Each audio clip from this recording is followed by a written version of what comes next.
Hello dear students, welcome to our YouTube channel Air Classes the lovely world of education. आप सभी का स्वागत है हमारी इस नई वीडियो में। ये वीडियो बेस्ड है हमारे क्रॉस मल्टीप्लिकेशन मेथड पर।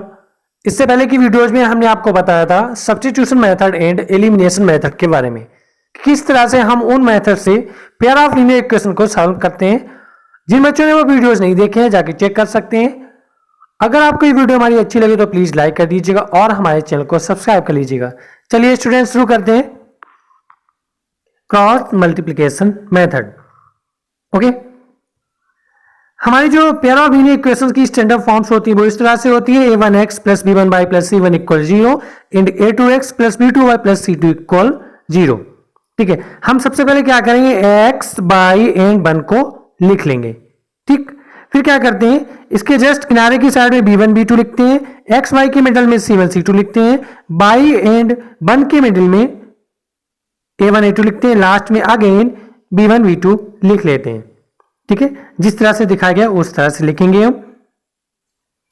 फिर क्या करते हैं, लेफ्ट टू राइट चलेंगे। ये लेफ्ट साइड है, ये राइट साइड है। ठीक है, इससे इधर चलना है एंड अप टू डाउन चलना है। ये प्रोसेस है मल्टीप्लिकेशन की। ठीक है, कि अब हम मल्टीप्लाई कैसे करेंगे, तो b1 हमारा लेफ्ट साइड में, c1 हमारा राइट साइड में एंड अप से डाउन की तरफ चलेंगे। तो अप से डाउन हुआ हमारा b1 टू c2। ठीक है, b1 से तरफ c2 की तरफ से, तब b1 का मल्टीप्लाई c2 में किया, हमारा b1 c2 आया। अब बीच में लगेगा माइनस। ठीक है, ये फार्मूला का रूल है, बीच में माइनस आएगा एंड अगेन लास्ट में जो बचा हुआ है उसका मल्टीप्लाई कर देंगे b2 c1। यहां पर भी वैसे ही करेंगे, c1 a2 minus c2 a1। ठीक, यहां पे अगेन a1 b2 ये रहा माइनस a2 b1। ये हमारा बन गया एक ढांचा। ठीक है, इसी में हम जो पेयर ऑफ लीनियर इक्वेशन दिए गए होंगे उनके कोफिशिएंट को पुटअप करेंगे, मल्टीप्लाई करेंगे, सॉल्व करेंगे और फिर हम क्या करते हैं, बारी बारी से जब इस वाली वैल्यू को, मींस ये आ जाती है हमारी इस वाली वैल्यू को इसके इक्वल करते हैं, तब हमारी x की वैल्यू आती है। ठीक है, एंड अगेन इस वाली वैल्यू को इसके इक्वल करते हैं, तब हमारी y की वैल्यू आती है। चलिए एग्जाम्पल के तौर पे देख लेते हैं हमारी एक्सरसाइज 3.5 का पहला question. Which of the following pairs of linear equations has unique solution, no solution or infinitely many solutions? In case there is a unique solution, find it by using cross multiplication method. वो ये कह रहा है कि जो equations दी गई हैं इन्हें आपको सबसे पहले चेक करना है किन किन इक्वेशंस के यूनिक सोल्यूशन है, या नो सोल्यूशन है, या इनफाइनाइटली मैनी सोल्यूशन है। ये आपको सबसे पहले चेक करना है। अगर in case there unique solution है तो आप उन्हें क्रॉस मल्टीप्लिकेशन मेथड से सॉल्व कीजिए। ठीक है, पहली प्रॉब्लम हम लेते हैं x minus 3y minus 3 equal 0 and 3x minus 9y minus 2 equal 0। चलिए देखते हैं किस तरह से हमने सॉल्व की।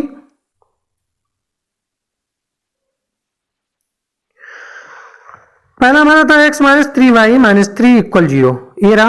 ये दूसरा था 3x minus 9y minus 2 equal 0। ठीक है, हम सबसे पहले क्या करेंगे, जो पेयर ऑफ लीनियर इक्वेशंस की स्टैंडर्ड फॉर्म है आप सभी को पता है, उन्हें पुटअप करके उनसे कंपेयर करके a1 a2 b1 b2 c1 c2 की वैल्यूज निकाल लेंगे। उसके बाद हम कंपेयर करेंगे रेशियोज में a1 upon a2 b1 upon b2 and c1 upon c2। ठीक है, आप यहाँ पे क्लियरली देख सकते हैं जो हमारी a1 अपॉन a2 की वैल्यू 1 अपॉन 3 आई है और b1 अपॉन b2 की वैल्यू 1 अपॉन 3 आई है। ठीक है, और c1 अपॉन c2 की वैल्यू 3 अपॉन 2 आई है।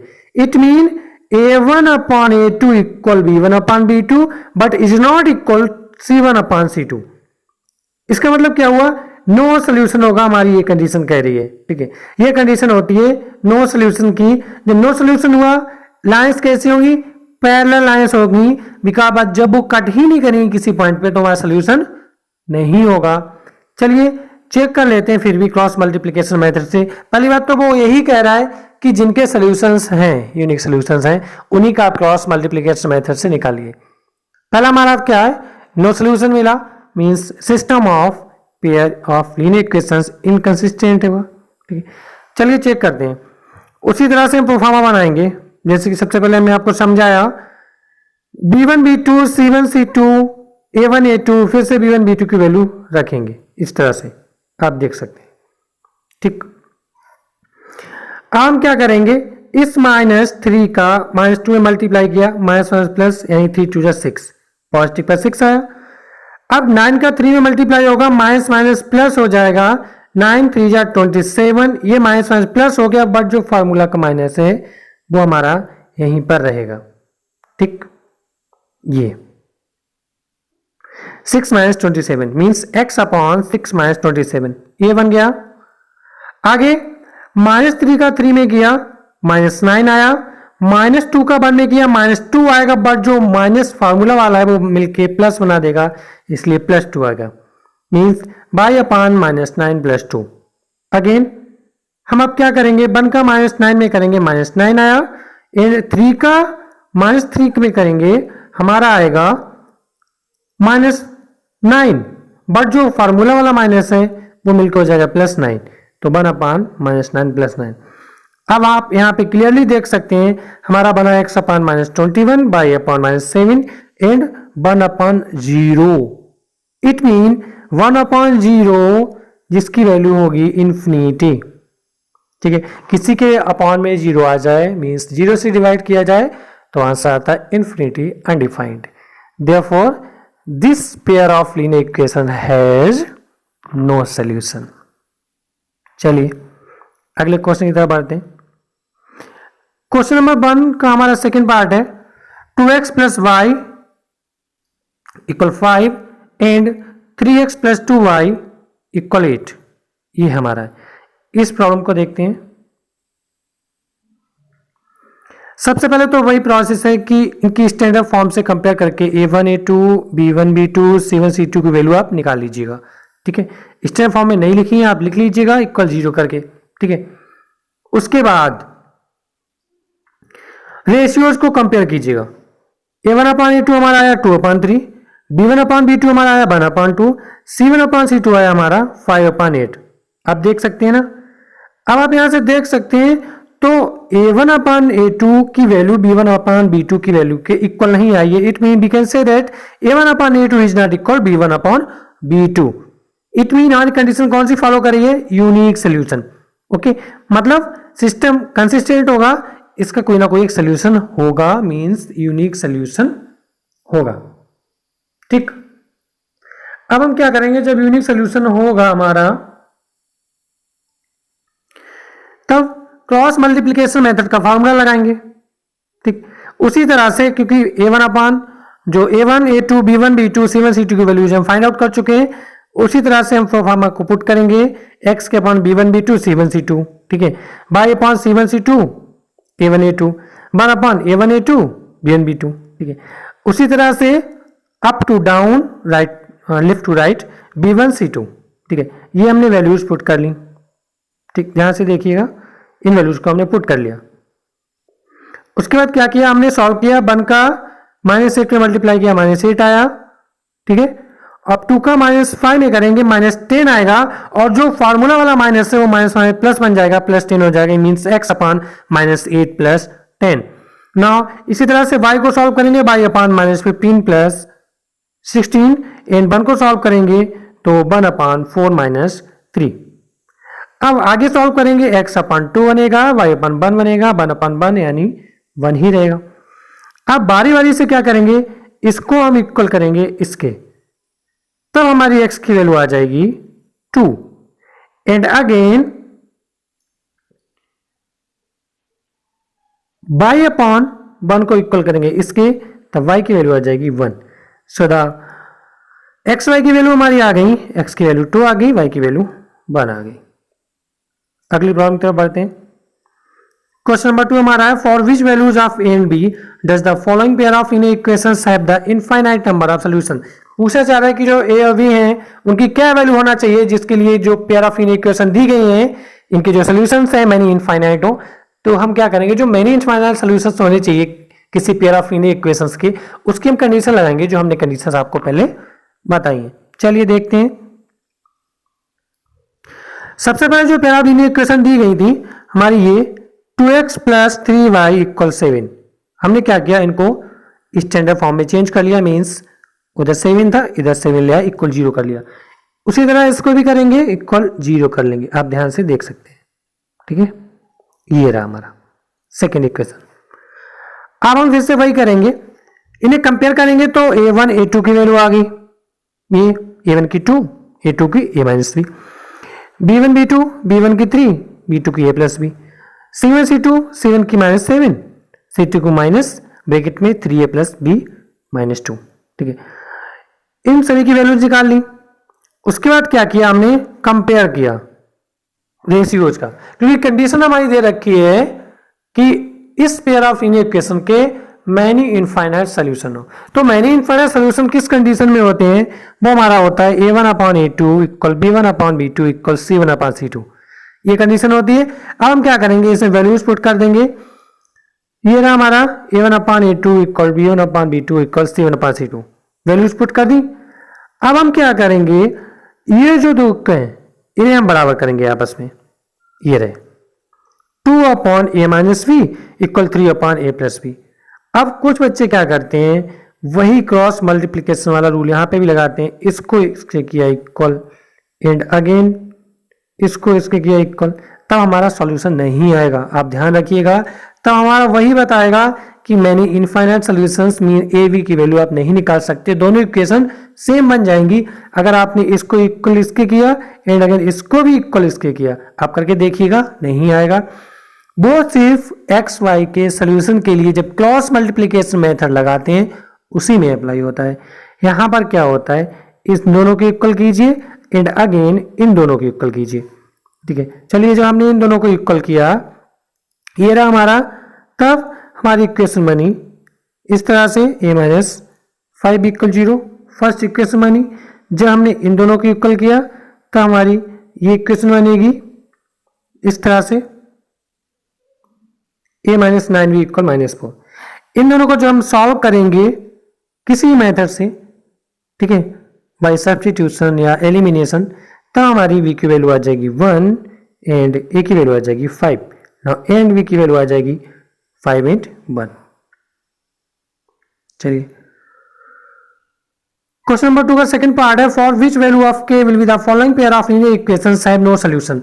अब वही बात है, यहाँ पे k की वैल्यू पूछ रहा है, वहां पे a और b की वैल्यू पूछी गई थी, यहाँ पे कंडीशन दे रहा है नो सॉल्यूशन। नो सॉल्यूशन की कंडीशन लगाएंगे। चलिए देखते हैं, जो हमारी पेयर ऑफ लीनियर इक्वेशंस है हमने इनको रख लिया, ये रिंग, ठीक है। a1 a2 b1 b2 c1 c2 को कंपेयर करके हमने पुटअप कर लिया है, ठीक। आप देख सकते हैं ध्यान से, ये रहे हमारे a1 a2 b1 b2 c1 c2, ठीक है। उसके बाद क्या करेंगे, जब नो सोल्यूशन है, नो सोल्यूशन कंडीशन हमारी होती है वो, सॉरी, हाँ, हैव नो सोल्यूशन, यस, हाँ, नो सोल्यूशन ही है, ये रहा नो सोल्यूशन। जब नो सोल्यूशन है, नो सोल्यूशन कंडीशन हमारी होती है a1 upon a2 equal b1 upon b2 is not equal c1 upon c2। हम क्या करेंगे, बारी बारी से a1 upon a2 b1 upon b2 and c1 upon c2 की वैल्यूज पुटअप कर लेंगे इस तरह से। आप देख सकते हैं जो कि वैल्यूज हम निकाल चुके हैं, बहुत सिंपल है। अब हम क्या करेंगे, इन दोनों को कंपेयर कर देंगे आपस में। फिर से वही बात, ऐसा नहीं करेंगे कि इसको इसके किया, इसको इसके किया, ठीक है। सबसे पहले हम इनको कंपेयर करेंगे। जब हमने इनको कंपेयर किया 3 upon 2k minus 1 equal 1 upon k minus 1, then हमारी इक्वेशन बन गई एंड k की वैल्यू आ गई 2, ठीक है। अच्छा स्टूडेंट, जो क्वेश्चन नंबर हमारा 3 है, solve the given equations by cross multiplication method and substitution method, तो आप ये अपने आप से कर सकते हैं। जो इक्वेशन गिवन है क्वेश्चन नंबर 3 में, उनको हमें सॉल्व करना है क्रॉस मल्टीप्लिकेशन मेथड से एंड सब्स्टिट्यूशन मेथड से, जो आपको हम बता चुके हैं, वेरी सिंपल है। चलिए क्वेश्चन नंबर 4 की तरफ बढ़ते हैं। Form the pair of linear equation, जो कि वर्ड फॉर्म पर डिपेंड है, ठीक है, वर्ड प्रॉब्लम्स, हाँ, pair of linear equation in the following problems and find their solutions if they exist by the algebraic method, ठीक। पहली प्रॉब्लम है, a part of monthly hostel charges is fixed and the remaining depends on the number of days one has taken food in the mess, ठीक है। जो hostel हमारा है, जो food मिल रहा है, उसका जो पहला जो हॉस्टल चार्जेज है मंथली का, वो एक फिक्स चार्ज है, ठीक है। और बाद बाकी डिपेंड करता है number of days one has taken food in the mess, ठीक है। पर डे के हिसाब से जो आप खाना लेते हैं, ठीक है, मेस से, उस पे पर डे के हिसाब से चार्ज लगता है। बाद बाकी चार्ज तो हॉस्टल का फिक्स्ड है। When a student takes food for 20 days, जब कोई एक स्टूडेंट 20 दिन के लिए खाना लेता है तो उसे पे करना पड़ता है 1000 एज अ हॉस्टल को, हॉस्टल चार्ज, ठीक है। And whereas a student B who takes food for 26 days then he pays रीज 1180 रुपी। जब स्टूडेंट बी यानी दूसरा स्टूडेंट जब हमारा 26 दिन के लिए लेता है खाना, तो उसे पे करना पड़ता है 1180 रुपए as hostel charges total. Find the fix charges and the cost of food per day, ठीक है। अब वो फिक्स चार्ज क्या है और पर डे फूड का चार्ज क्या लगता है, वो आपको फाइंड आउट करना है। चलिए देखते हैं। मान लेते हैं जो फिक्स चार्ज है हमारा एक्स है, ठीक है, और पर डे चार्ज है हमारा वाई है। जब पहले स्टूडेंट ने 20 दिन के लिए भोजन लिया, ठीक है, फूड लिया, तो हमारी इक्वेशन बनेगी एक्स प्लस 20 इक्वल 1000। क्यों? क्योंकि एक्स जो है हमारा फिक्स चार्ज वो तो पढ़ना ही है, ठीक है। और पर डे के हिसाब से हमने माना बाई, और दिन कितने दिन लिया? 20 दिन। तो चार्ज कितना हुआ? 20 इंटू बाई, और टोटल चार्ज 1000 रुपया।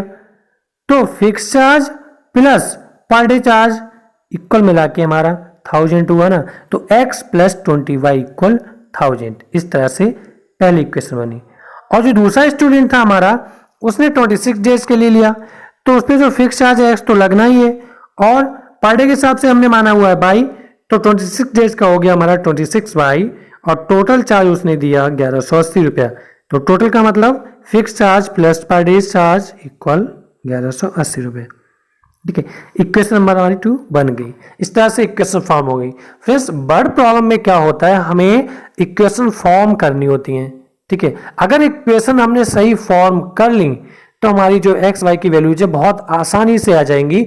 चाहे उन्हें आप फिर सब्स्टिट्यूशन मेथड से लगाइए, चाहे एलिमिनेशन मेथड से लगाइए, या क्रॉस मल्टीप्लिकेशन मेथड से लगाइए, जिससे आपको सिंपल पड़े उससे लगाइए, ठीक है। सबसे पहले हमारी स्टेप यही रहती है कि हमारी जो पेयर ऑफ लीनियर इक्वेशंस है वो फॉर्म हो जाए, ठीक है। चलिए, हम फॉर्म हो चुकी है हमारी पेयर ऑफ लीनियर इक्वेशंस, हम क्रॉस मल्टीप्लिकेशन मेथड से लगा देंगे। जब सॉल्व कर लेंगे, हमारा पर डे चार्ज आएगा जो है 30 रुपी, एंड फिक्स आ जाएगा 400 रुपी, ठीक है। अब जो इक्वेशंस हमारी दी गई थी, आप बहुत आसानी से उन्हें सॉल्व कर सकते हैं, बहुत आसान है, ठीक है। किसी भी मेथड से आप सॉल्व कीजिए, जरूरी नहीं है। मान लीजिए एग्जाम, अभी तो आपकी एक्सरसाइज चल रही है क्रॉस मल्टीप्लिकेशन मेथड वाली, ठीक है, इसलिए आप सोच रहे होंगे नहीं इसी मेथड से सॉल्व करें, ठीक। बट अगर एग्जाम में वर्ड प्रॉब्लम के क्वेश्चंस आते हैं और वो ये कहता है कि एक्स वाई की वैल्यूज निकालिए या जो भी है वैल्यू फाइंड आउट कीजिए, जो भी फाइंड आउट कराने को कहता है without taking any method of solution, मतलब वो मेंशन नहीं करता है कि आप इस मेथड से सॉल्व कीजिए, तो आपको क्या करना है, 3 में से किसी भी मेथड से सॉल्व कर दीजिए जो आपको सिंपल लगता हो, ठीक है। तो अभी यहाँ पे हमारी कौन सी एक्सरसाइज चल रही है, क्रॉस मल्टीप्लिकेशन की, तो उसी सॉल्व करके दिखाएंगे। ऐसा नहीं है कि अदर मेथड से सॉल्व नहीं हो सकते, हमने पिछली वीडियो में भी बताया था, आप किसी भी मेथड से सॉल्व करेंगे आंसर हमारा वही आएगा। क्वेश्चन नंबर 4 की नेक्स्ट प्रॉब्लम है, a fraction becomes 1/3 when 1 is subtracted from numerator and it becomes 1/4 when 8 is added to its denominator। ये क्वेश्चन बहुत सिंपल होते हैं, चलिए देखते हैं। वो कह रहा है कि हमारी फ्रैक्शन 1/3 हो जाती है जब हम उसके न्यूमरेटर से 1 घटा देते हैं, और ये 1/4 हो जाती है जब हम इसके डिनोमिनेटर में 8 जोड़ देते हैं। तो फ्रैक्शन क्या होगी, चलिए मान लेते हैं फ्रैक्शन हमारी x/y है, ठीक है। पहली कंडीशन क्या आती है, न्यूमरेटर से 1 घटाया तो x minus y upon y equal 1/3 हो गई, ठीक है। हमने इसको सॉल्व किया, हमारी इक्वेशन आ गई 3x minus y minus 3 equal 0। Very simple. Case second क्या था, वो कह रहा है डिनोमिनेटर में हम जब 8 ऐड कर देते हैं तो हमारी फ्रैक्शन 1/4 बन जाती है। ये रही x/y प्लस 8 इक्वल 1/4 बन गई। इसको सॉल्व किया तो सेकेंड इक्वेशन मिली हमारी 4x minus y minus 8 equal 0। अब जब आपको ये अलजेब्रिक इक्वेशन मिल चुकी हैं तो आप आसानी से किसी भी मेथड से इन दोनों इक्वेशन को सॉल्व करके एक्स वाई की वैल्यूज निकालेंगे और फ्रैक्शन में पुटअप कर देंगे, एक्स अपन वाई में हमारी फ्रैक्शन आ जाएगी। चलिए हमने सॉल्व किया, आप देख सकते हैं बाय एलिमिनेशन मेथड। ठीक है, आप किसी भी मेथड से सॉल्व कर सकते हैं। तब हमारा एक्स की वैल्यू आई 5 एंड वाई की वैल्यू आई 12, then fraction is 5/12।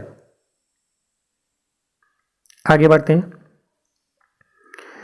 Question number 4 की थर्ड प्रॉब्लम है, Yash score 40 marks in a test. एक टेस्ट में 40 मार्क्स लाता है, getting 3 marks for each right answer and losing 1 mark for each wrong answer. मतलब अगर रॉन्ग आंसर दिया तो 1 नंबर कट जाएगा प्रत्येक रॉन्ग आंसर के लिए। ठीक है, और प्रत्येक राइट आंसर के लिए 3 मार्क्स मिलेंगे। Had 4 marks been awarded for each correct answer and 2 marks been deducted for each incorrect answer। अगली कंडीशन में क्या है, 4 मार्क्स मिलेंगे आपको करेक्ट आंसर के लिए और 2 मार्क्स कट जाएंगे आपके इनकरेक्ट आंसर के लिए। ये रहा, ठीक है। और तब उसका सेकेंड कंडीशन में स्कोर बना 50 मार्क्स का। पहली कंडीशन में था 40 मार्क्स का, कंडीशन हमारी 3 थी जो थी वो 3 मार्क्स मिलेंगे राइट आंसर के लिए और 1 मार्क कट जाएगा रॉन्ग आंसर के लिए। चलिए 2 कंडीशन है इसमें, देखते हैं। हम मान लेते हैं the number of right answer. ठीक है, जो मार्क्स मिलते हैं राइट आंसर के लिए x, ठीक है, और रॉन्ग आंसर के लिए y। ठीक, पहला केस क्या था, जब उसे राइट आंसर के लिए 3 मार्क्स दिए जा रहे थे तब 3x हो गए और रॉन्ग आंसर के लिए 1 मार्क काट रहा था तो रॉन्ग आंसर के लिए बाई माना, by into 1 by means deduct हो रहा है तो हमारा माइनस साइन आएगा। Okay, 3x minus y equal स्कोर बना था उसका 40, पहली कंडीशन में 40, तो हमारी पहली इक्वेशन आ गई 3x माइनस वाई इक्वल 40। ठीक, सेकेंड इक्वेशन में क्या था, जो कंडीशन थी हमारी राइट आंसर के लिए 4 मार्क्स थे तो राइट आंसर के लिए हमने x माना तो 4x हो गया। ठीक है, और जो रॉन्ग आंसर था उसके लिए 2 मार्क्स कटेंगे तो रॉन्ग आंसर के लिए हमने बाई माने, डिडक्ट होंगे मीन्स यहां पर भी माइनस आएगा 2y, तो स्कोर उसका बन रहा था 50, तो 4x माइनस 2y इक्वल 50। अब आप देख सकते हैं equation number first equation number 2 हमारी बन चुकी है। आप इन दोनों को किसी भी मेथड से सॉल्व कीजिए, x एंड y की वैल्यूज फाइंड आउट कीजिए, देन राइट आंसर के लिए x माना था उसका आंसर आ जाएगा और रॉन्ग आंसर के लिए y माना था उसका आंसर आ जाएगा। चलिए अगली प्रॉब्लम की तरफ बढ़ते हैं। क्वेश्चन नंबर 4 की फोर्थ प्रॉब्लम है, places A and B are 100 kilometre apart on a highway. ठीक है, एक हाईवे है और 2 प्लेस हैं A एंड B, वो एक दूसरे से 100 किलोमीटर की दूरी पर है। ठीक, वन कार स्टार्ट्स फ्रॉम ए, एक कार ए से स्टार्ट करती है, एंड अनदर फ्रॉम बी, एक कार बी से स्टार्ट होती है। Same time at the same time पे एक कार ए एक प्लेस से स्टार्ट होती है और बी प्लेस से दूसरी कार स्टार्ट होती है। If car travel in the same direction, अगर कार एक ही दिशा में जा रही है, सेम डायरेक्शन में जा रही है, एट डिफरेंट स्पीड, उनकी स्पीड अलग अलग है, दे मीट इन 5 आवर, 5 घंटे में मिल जाती हैं एक दूसरे को। If they travel towards each other, अगर वो एक दूसरे की तरफ आ रही हैं, दे मीट इन 1 आवर, तब वो 1 घंटे में मिल जाती हैं एक दूसरे को। What are the speed up to cars, दोनों कार की स्पीड क्या होगी, चलिए देखते हैं। ये हमारा फिगर रहा, 2 प्लेस है ए एंड बी, जो कि आप देख सकते हैं क्लियरली 100 किलोमीटर की दूरी पर है। ठीक, हम मान लेते हैं ये पॉइंट P है, ये पॉइंट Q है। ऐसा क्यों माना, क्योंकि जब ये दोनों कारें, एक कार जो A पर है, मान लिया कार X है, B पर है कार Y है, एक ही डायरेक्शन में चलती हैं, मतलब इधर, दोनों इधर जा रही हैं। ठीक है, तो जो एक ही तरफ से जाएगी कार, ठीक, मान लीजिए ये Q पे मिली और B से गई, वो Q पॉइंट पे मिल गई आफ्टर कितने आवर्स? 5 आवर्स। ठीक है, P क्यों माना? अब मान लीजिए A से स्टार्ट हुई, जब ये अपोजिट डायरेक्शन में जा रही है, A इधर जा रही है और B इधर जा रही है, तो मान लीजिए P पर मिली आफ्टर 1 आवर। वो आगे देखते हैं। ये फिगर रहा हमारा, इस तरह से आपको समझाने के लिए। चलिए मान लेते हैं let X and by V2 cars, ठीक है, standing from point A and B, A और B पे खड़ी हैं, ठीक है। और जब ये स्टार्ट होंगी A और B से, मान लेते हैं कार X की speed X kilometre per our है और बाई की speed Y kilometre per our है, ठीक है। अब जब सेम डायरेक्शन में मूव करेंगी, तब जो कार X है वो डिस्टेंस कितनी कवर करेगी? AQ यहां तक, ठीक है। और जो कार बाई है वो कितनी कवर करेगी? BQ, ठीक, मतलब A कवर करेगी AQ और B कवर करेगी BQ, तभी तो एक जगह पे मिलेंगी आफ्टर 5 आवर्स, ठीक है। अब आफ्टर 5 आवर्स ये कितनी डिस्टेंस चल चुकी होंगी? देखिए X चल चुकी होगी 5X डिस्टेंस, ठीक है, क्योंकि time into speed, distance equal time into speed. Time हमारा 5 है, स्पीड हमारी X थी, और बाई चल चुकी होगी 5 बाई, ठीक। अब हमें चाहिए केवल ए बी, क्योंकि 100 किलोमीटर है ना दोनों के बीच की दूरी, तो ए बी हमारा आएगा बाई फिगर ए क्यू, ठीक है। ए क्यू से अगर आप बी क्यू हिस्सा हटा देंगे, ये रहा ए क्यू से अगर बी क्यू माइनस कर देंगे, तब हमारा ए बी बचेगा, जो कि ये रहा। और ए बी हमारा 100 किलोमीटर। देन पहली इक्वेशन बनेगी 100 इक्वल 5x माइनस वाई, ठीक। केस सेकेंड क्या है? केस सेकेंड हमारा है जब कार अपोजिट डायरेक्शन में आ रही है, ठीक है। हमारा फिगर ये था, ठीक, ए बी एंड क्यू ये था और पी ये था। अपोजिट डायरेक्शन में आ रही है मीन्स कार ए इधर जा रही है, कार बी इधर जा रही है, तब पी पे मिलेंगे आफ्टर 1 आवर। तब एक्स की एक्स किलोमीटर, बाई की वाई किलोमीटर, मान लिया इन 1 आवर। इस बार टाइम हमारा 1 घंटा है, ठीक है। तो हमारी जो दूरी होगी टोटल ए बी, ठीक, जो हमारी दूरी होगी यानी ए वो A P plus B P ये होगा, ठीक है। तो हमारी नेक्स्ट इक्वेशन बन जाएगी x प्लस वाई इक्वल 100। दोनों इक्वेशन बन गई हैं। आप किसी मेथड सॉल्व करके x और y की वैल्यू फाइंड आउट कर लेंगे। देयरफॉर कार, पहली कार की स्पीड आ जाएगी x और दूसरी कार की स्पीड आ जाएगी y। अब हम क्या करते हैं, इसी क्वेश्चन को दूसरे तरीके से भी समझ सकते हैं। जिन बच्चों को ये मेथड नहीं समझ आया, दूसरे तरीके से समझ सकते हैं। चलिए दूसरा तरीका क्या है, अगर आपको जो भी सिंपल लगे आप किसी से भी कर सकते हैं। Speed of first car equal u kilometre per our and speed of second car equal v kilometre per our, u भी मान लेते हैं, ठीक है। ध्यान रखिएगा जब व्हीकल्स सेम डायरेक्शन में जाती हैं, तब मीन्स दो व्हीकल्स सेम डायरेक्शन में जाती हैं, तब उनकी स्पीड का डिफरेंस निकलता है। अगर कहा जाए उन दोनों की स्पीड को रखिए एक साथ, तो उनका डिफरेंस निकलता है, ठीक है, यानी u माइनस बी। तो हमारी दोनों की स्पीड मिला के हो जाएगी u minus V kilometre per hour, ठीक है। और टाइम क्या था हमारा 5 आवर। तब फार्मूला लगेगा speed equal distance upon time means speed u minus V equal 100 upon 5। हमारा इक्वेशन बन गया 5u माइनस 5b इक्वल 100। पहली इक्वेशन बन गई। अब दूसरी कंडीशन थी जब वो अपोजिट डायरेक्शन में है, ठीक है, मीन्स एक इधर से आ रही है और एक इधर से आ रही है।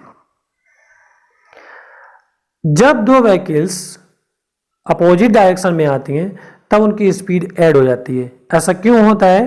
क्योंकि एक इधर से आई, आप खुद सोचिए इस बात को, एक गाड़ी मान लीजिए लेफ्ट साइड से आ रही है, ठीक है, एक राइट साइड से आ रही है, दोनों एक दूसरे की तरफ आ रहे हैं, तो उनकी स्पीड में क्या होगा, उन दोनों की स्पीड ऐड हो जाएगी, मतलब वो जल्दी मिलेंगी, इसीलिए स्पीड को जोड़ा जाता है, वो जल्दी मिलेंगी। अगर मान लीजिए दोनों एक ही तरफ भाग रही हैं तो वो काफी टाइम के बाद मिलेंगी, क्योंकि उनके स्पीड में डिफरेंस आएगा। जब वो एक ही तरफ जा रही होती हैं तब उनकी स्पीड में डिफरेंस निकाला जाता है, ठीक है, क्योंकि उनकी स्पीड में डिफरेंस आएगा, काफी टाइम के बाद वो एक दूसरे को पकड़ पाएंगी। लेकिन जब एक ही तरफ आएंगी, एक दूसरे की तरफ आएंगी, तो स्पीड में ऐड हो जाएगा, मतलब स्पीड जुड़ जाएंगी, क्योंकि वो जल्दी मिल जाएंगी, एक दूसरे की तरफ भागेंगे, इसलिए उनकी स्पीड को जोड़ा जाता है। Here we can add u plus B, दोनों की स्पीड आ जाएगी ये। अब यहाँ पे टाइम लग रहा था 1 आवर, 1 घंटे में मिल गई, ठीक है, और डिस्टेंस हमारी वही है 100 kilometre. Then this is equation u plus B equal 100। Equation हमारी वही है, एक्स वाई में वहां पर थी, यहाँ u भी में है।